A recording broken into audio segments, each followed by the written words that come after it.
नमस्कार मित्रों, Naresh IAS academy digital platform पर आपका स्वागत है। आईएएस मुख्य परीक्षा के लिए सामान्य अध्ययन क्वेश्चन पेपर 2 को हम कवर कर रहे हैं। ये उसी का अगला भाग है। आज के टॉपिक में हम देखेंगे विकास प्रक्रिया, development process and development industries, विकास उद्योग। यूपीएससी ने जीएस क्वेश्चन पेपर 2 में इस टॉपिक को मेंशन किया है और पिछले वर्षों में लगातार क्वेश्चंस यहाँ से पूछे गए हैं। तो समझेंगे इस टॉपिक को डिटेल में और मेरा प्रयास रहेगा कि आपको उतनी इन्फॉर्मेशन इस टॉपिक पर दी जाए जिससे आपका ये टॉपिक कवर हो जाए और पिछले वर्षों के सभी क्वेश्चन सॉल्व हो जाएं और आगे जो क्वेश्चन पूछे जाएंगे उनको भी कवर किया जा सके। तो टॉपिक हमारा विकास प्रक्रिया और विकास उद्योग।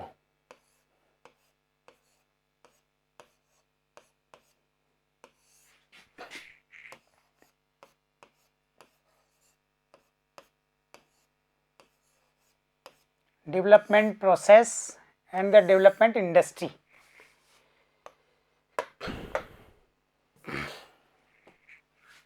आप हमारे ऑफलाइन क्लासेस के लिए कांटेक्ट कर सकते हैं, आंसर राइटिंग सेशन से भी जुड़ सकते हैं। जीएस के किसी भी क्वेश्चन पेपर के लिए 20 दिन का समय काफ़ी होता है जिस तरीके से हम कार्य करते हैं। तो इस टॉपिक को हम समझेंगे। विकास प्रक्रिया का एक है परंपरागत मॉडल, कन्वेंशनल मॉडल।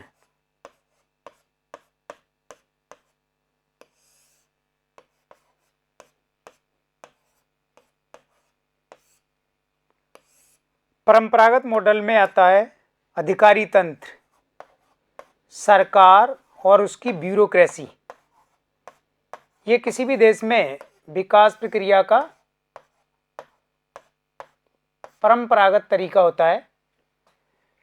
कन्वेंशनल या ट्रेडिशनल मॉडल और डेवलपमेंट प्रोसेस, और दूसरा होता है इसका न्यू डायमेंशन, नवीन आयाम या नवीन मॉडल इसको कह सकते हैं, न्यू मॉडल्स। इसमें हमें पढ़ना है सेल्फ हेल्प ग्रुप, एसएचजीज और एनजीओ, सिविल सोसाइटी, डोनर यानी दाता समूह, एजेंसी, चैरिटीज। सिलेबस में कई शब्दों का प्रयोग यूपीएससी ने किया है। तो ये टॉपिक हमारा विकास प्रक्रिया या विकास उद्योग और इसमें शामिल विभिन्न ऑर्गेनाइजेशन। इस टॉपिक को कैसे कवर किया जाए, इसके लिए कंटेंट और मैटर कहाँ से लिया जाए जिससे लगातार पूछे जाने वाले क्वेश्चंस को कवर किया जा सके। जब हम आंसर राइटिंग सेशन शुरू करेंगे तो देन फिर देखेंगे कि एक एक क्वेश्चंस का आंसर किस तरीके से लिखा जाता है। और आपने जो आंसर लिखे हैं, कुछ लोग आंसर लिख करके भेज रहे हैं लगातार, तो उनका जब हम वैल्यूएशन करते हैं तो पता लगता है कि आपके आंसर की क्वालिटी बहुत पुअर होती है। 2 या 3 नंबर से ज़्यादा आपको नहीं आ सकते 10 नंबर में से। इट मीन्स आपका जो उत्तर लेखन अभ्यास है वो बहुत ही कमज़ोर है। तो आपको निरंतर गहन मार्गदर्शन में कार्य करने की आवश्यकता है। तो ये सच्चाई आपको स्वीकार करनी होगी। विकास प्रक्रिया का एक परंपरागत मॉडल है। किसी भी देश की सरकार सामाजिक और आर्थिक विकास के लिए उत्तरदायी होती है। जो भी सरकार देश पर शासन करती है उसी सरकार को विकास संबंधी कार्य भी करना होता है। सरकार के विभिन्न कार्य होते हैं, उनमें से विकास करना भी एक प्रमुख कार्य होता है। तो सरकार विकास कैसे करती है, इसके लिए पहले एक अधिकारी तंत्र बनाया जाता है। ऊपर से लेकर नीचे तक अधिकारियों की कई श्रेणियां होती हैं और फिर उन अधिकारियों को विभिन्न एजेंसीज, डिपार्टमेंट, विभाग में बांट दिया जाता है। और इसके बाद सरकार फिर योजना बनाती है और योजना बना करके एक विशेष डिपार्टमेंट के द्वारा, अपने अधिकारियों के द्वारा उस योजना को लागू करती है, जिससे ग्रासरूट लेवल पर विकास संबंधी प्रक्रिया आरंभ हो जाती है। तो ये है तो बहुत डिटेल में, लेकिन मैंने आपको बहुत शॉर्ट में हिंट किया है। बहुत डिटेल के लिए तो आप अलग से हमसे कांटेक्ट करेंगे। तो अभी जो मूल्यांकन किया गया है, इवैल्यूएशन, उसका निष्कर्ष ये है कि सरकार जिस परंपरागत मॉडल से अधिकारी तंत्र के माध्यम से सामाजिक आर्थिक विकास का कार्य कर रही है, भारत में आज़ादी के बाद से और दुनिया के विभिन्न देशों में बहुत लंबे समय से कार्य किया जा रहा है, इसके सकारात्मक परिणाम नहीं आए। यानी अधिकारी जो तंत्र है उसके माध्यम से हम विकास के उस स्तर को प्राप्त नहीं कर सकते जिसके बाद भारत को विकसित देशों की श्रेणी में रखा जा सके। इसका अर्थ हुआ कि अधिकारी तंत्र के कार्य करने की अपनी एक सीमा है, उनकी अपनी सीमित क्षमताएं हैं। यानी अधिकारी तंत्र में जिस तरीके से सेवा की निश्चिंतता होती है, यानी एक बार व्यक्ति जब अधिकारी बन जाता है सरकारी क्षेत्र में तो वह 60 वर्ष के लिए फिक्स हो जाता है, और फिर उसकी परफॉर्मेंस जो होती है, उसका जो निष्पादन है वो कमज़ोर होता जाता है, फिर भी उसको सेवा से हटाया नहीं जाता है। और ना ही अधिकारी तंत्र में किसी प्रकार के समय आधारित लक्ष्य होते हैं, टाइम बाउंड टारगेट्स, कि इनको इतने समय पूरा करना है, अगर आपने पूरा नहीं किया तो देन आपको सेवा से बर्खास्त कर दिया जाएगा। तो अधिकारी तंत्र को लेकर के सरकार का दृष्टिकोण भी काफ़ी शिथिल रहा है। सरकार भी अधिकारियों के माध्यम से एक साधारण सा कार्य करती है, विकास के क्षेत्र में बहुत बड़े प्रतिमान स्थापित नहीं किए जा सकते, ये सच्चाई आपको स्वीकार करनी पड़ेगी। तो देन आपको इस टॉपिक को डिटेल में पढ़ना है कि अधिकारी तंत्र की वे कौन सी बुनियादी कमजोरियां हैं जिसकी वजह से किसी भी देश का सामाजिक आर्थिक विकास नहीं हो पाता और विकास की प्रक्रिया बाधित हो जाती है।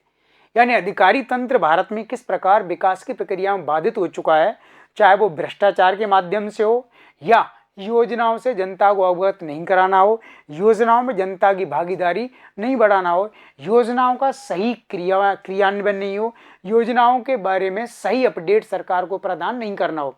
ऐसे कई पॉइंट्स के आधार पर आप इंडिया के ब्यूरोक्रेटिक सिस्टम को स्टडी करेंगे। ठीक है, तो एक तो ये वाला एस्पेक्ट आपको पढ़ना है।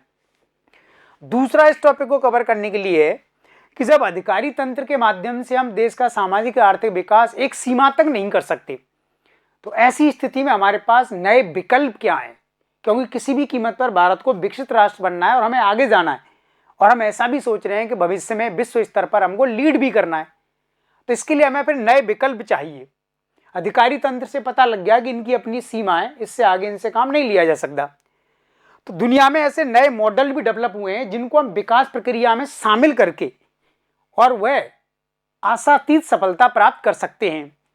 इसमें एसएचजी यानी सेल्फ हेल्प ग्रुप, स्वयं सहायता समूह, एनजीओज, नॉन गवर्नमेंटल ऑर्गेनाइजेशन, गैर सरकारी संगठन, डोनर्स, दाता समूह, बहुत सारी एजेंसियां जैसे Asian development bank, world development bank, IMF और कई प्रकार की चैरिटीज करने वाली संस्थाएं, और डोनर्स में सबसे प्रमुख आता है bill and Melinda Gates foundation, जापानी डेवलपमेंट बैंक।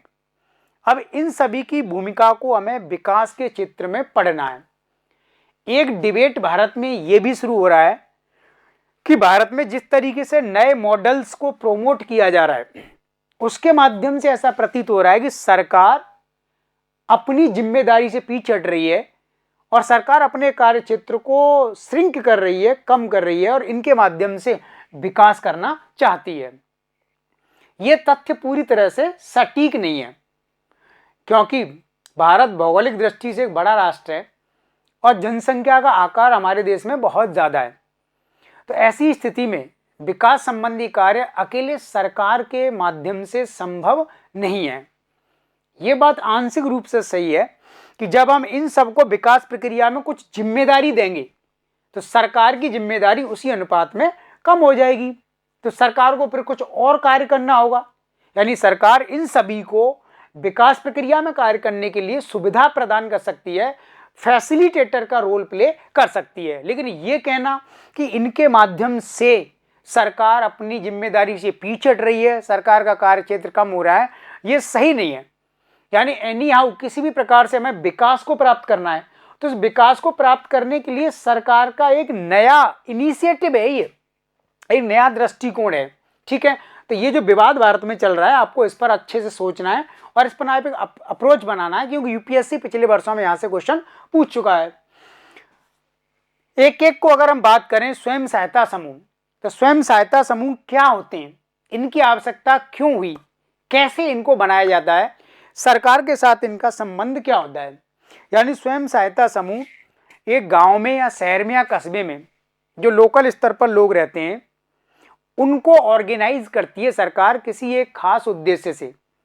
तो कुछ लोगों का समूह बना करके उन लोगों के समूह को सरकार वित्तीय सहायता, तकनीकी सहायता और प्रकार्यात्मक सहायता प्रदान करती है और सहायता प्रदान करके फिर उस समूह को उत्पादक गतिविधियों में जोड़ दिया जाता है। फिर वो समूह धीरे धीरे ग्रो करता है और फिर समाज में उसका योगदान बढ़ता है। तो इससे दोनों लाभ होते हैं कि जो लोग स्वयं सहायता समूह में शामिल होते हैं उनको रोजगार मिल जाता है, वे उसमें संलग्न हो जाते हैं और फिर वे आगे जाकर के समाज के बहुत सारे लोगों तक अपनी सेवाएं प्रदान करते हैं।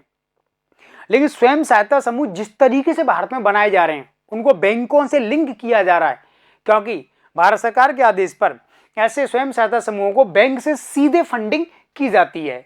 इनमें मुख्यतः महिलाओं के कल्याण के लिए, महिला सशक्तिकरण के लिए कार्य करने वाले स्वयं सहायता समूह शामिल हैं। तो सरकार का ऐसा मानना है कि जितने स्वयं सहायता समूह बन रहे हैं उनमें से कुछ स्वयं सहायता समूह की वैधानिकता, उनकी कानूनी मान्यता कमजोर रही है। यानी ऐसे स्वयं सहायता समूह राजनीतिक आधार पर खड़े किए गए हैं, इनके पीछे ठोस बुनियादी आधार नहीं है। तो एक तो ये ध्यान रखना है कि स्वयं सहायता समूह की वैधानिकता की जांच की जानी चाहिए। क्या वास्तव में आप समाज राष्ट्र के हित में कार्य कर रहे हो अथवा आप सरकार से और बैंकों से फंडिंग लेकर के अपने निजी हितों को साध रहे हो। तो इनकी वैधानिकता की जांच कैसे की जाए, यानी स्वयं सहायता समूहों का रजिस्ट्रेशन भारत में कहां पर होता है, कौन सी एजेंसी इन पर निगरानी रखती है, सुपरवाइज करती है, ये सारे फैक्ट्स आपको देखने और फिर स्वयं सहायता समूहों की अभी तक की उपलब्धियों पर आपको एक नोट तैयार करना है कि स्वयं सहायता समूहों ने अनौपचारिक शिक्षा के क्षेत्र में कितना भूमिका रोल अदा किया है, चिकित्सा के क्षेत्र में कितना, महिला सशक्तिकरण के लिए उन्होंने क्या क्या कार्य किया है और भारत में गरीबी दूर करने के लिए इनका रोल किस प्रकार से रहा है। यानी स्वयं सहायता समूह कुछ तो काफी सफल रहे भारत में, जिन्होंने हजारों लाखों लोगों को तक अपना नेटवर्क फैलाया है। उसके माध्यम से चाहे ये अपनी सेवाएं प्रदान कर रहे हैं, यानी बच्चों को पढ़ा रहे हैं, या फिर बुजुर्ग व्यक्तियों के इलाज में संलग्न है, छोटे बच्चों की केयर में संलग्न है, पर्यावरण के क्षेत्र में संलग्न है, या भू सुधार के मामले में या ग्रामीण क्षेत्र में विभिन्न विकास योजनाओं को लागू कर रहे हैं।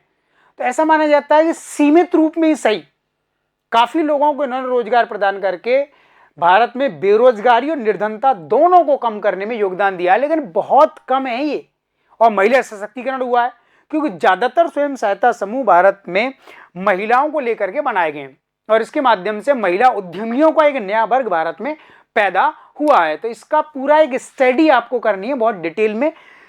फिर आता है एनजीओ और सिविल सोसाइटी।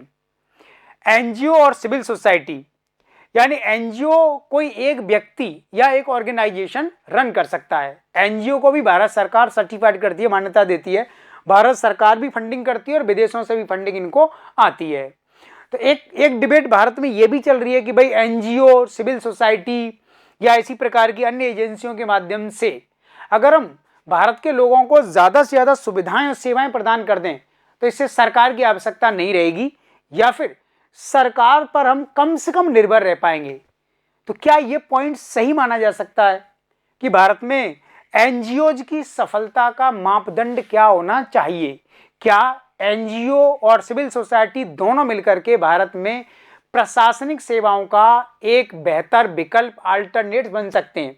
यानी प्रशासन भी सेवा प्रदान करता है और एनजीओ भी सेवा प्रदान करते हैं। तो क्या ऐसा हो सकता है कि एनजीओ प्रशासन की जिम्मेदारियों को निभाए और जनता तक कनेक्ट हो जाए? कुछ क्षेत्रों में, पूरी तरह से नहीं, क्योंकि एनजीओ को कभी भी शासन संबंधी कार्य नहीं दिया जा सकता। कानून व्यवस्था को मैनेज करने का काम, रेगुलेशन नियंत्रण का काम और डिसीजन मेकिंग का कार्य ये हमेशा प्रशासन के पास रहेगा। लेकिन ये बात ठीक है कि प्रशासन के कुछ बोझ को, भार को कम किया जा सकता है एनजीओ के माध्यम से। अगर एनजीओ भी मेडिकल क्षेत्र में कैंप लगाता है महिलाओं के लिए, बुजुर्ग व्यक्तियों के लिए, जिसमें आंखों का इलाज किया जाता है, विभिन्न प्रकार की बीमारियों का इलाज किया जाता है निःशुल्क रूप से, तो प्रशासन भी अपने हॉस्पिटल्स के माध्यम से चिकित्सा स्वास्थ्य सेवा प्रदान करता है। तो प्रशासन के इस कार्य को एनजीओ के द्वारा किया जा सकता है। एनजीओ भी कुछ स्कूल चलाते हैं, कॉलेज चलाते हैं, सरकार भी स्कूल कॉलेज चलाती है, लेकिन एनजीओज के स्कूल कॉलेज काफ़ी कम हैं।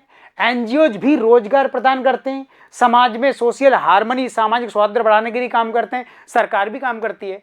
तो पूरी तरह से विकल्प नहीं हो सकता, आपको ये मानना पड़ेगा। हाँ, ये ठीक है कि एनजीओ सरकार के सहायक के रूप में कार्य कर सकते हैं, सरकार की कुछ जिम्मेदारियों को पूरा कर सकते हैं, लेकिन सरकार को पूरी तरह से रिप्लेस नहीं किया जा सकता। तो इन दोनों के रिलेशनशिप को आपको बहुत अच्छे से स्टडी करना होगा।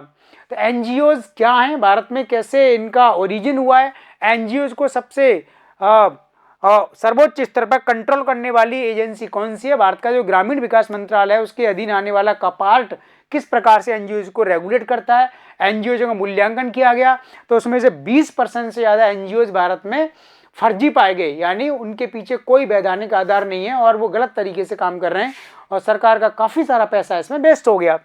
इसी प्रकार donor agencies, bill and Melinda Gates foundation, जापानी डेवलपमेंट एजेंसी, तो ये जो कुछ ऑर्गेनाइजेशन है भारत में जब डोनेशन देते हैं, विभिन्न प्रकार से भारत में पैसा आता है, तो उस पैसे को टारगेट किया जाता है कि किसी फाउंडेशन ने इंडिया को पैसा दिया, तो पैसा आया है कि भाई 60 वर्ष से अधिक उम्र की महिलाओं का फ्री में चेकअप होना चाहिए। मान लिए मेलिंडा गेट्स फाउंडेशन से इतने करोड़ रुपए आया, तो उसके आधार पर पूरे भारत में ऐसे कैंप लगा दिए और ये कार्य आपने कर दिया गया। लेकिन ऐसा माना जाता है कि जब डोनर्स एजेंसी पैसा देते हैं इस कार्य के लिए, विकास कार्य के लिए, तो उसकी एक लिमिट होती है कि आप पूरी कम्युनिटी को इसमें कवर नहीं करेंगे। तो सभी महिलाओं की तुलना में आपने टारगेट कर दिया कि केवल 60 वर्ष से अधिक उम्र की महिलाओं के लिए ये कैंप एलिजिबल है, उसी के लिए सुविधा प्रदान करेगा। तो डोनर एजेंसीज और सामुदायिक भागीदारी, इन दोनों में क्या विरोधी संबंध है? पूरे समुदाय को टारगेट क्यों नहीं किया जाता? क्योंकि डोनेशन कभी इतना होता ही नहीं है कि वो पूरी की पूरी कम्युनिटी को शामिल कर पाए। कम्युनिटी में कुछ वर्गों को सेलेक्ट किया जाता है और उन वर्गों की नितांत आवश्यकताएं देखी जा सकती हैं कि कहां पर किस प्रकार की सुविधा इनको दी जा सकती है। जैसे विधवा महिलाएं, तो विधवा महिलाओं के लिए अगर जापानी डेवलपमेंट एजेंसी ने कोई पैसा दिया कि विडो वीमेंस की देखरेख, केयरिंग इस तरीके से होनी चाहिए, तो बाकी महिलाओं को उसमें छोड़ दिया गया है, केवल विधवा महिलाओं को टारगेट किया है। इसी प्रकार ऐसी लड़कियां जिनके माता पिता की डेथ हो गई है, तो उनके लिए जिस तरीके से भारत में कार्य हो रहा है, तो पूरा कम्युनिटी इसमें शामिल नहीं है।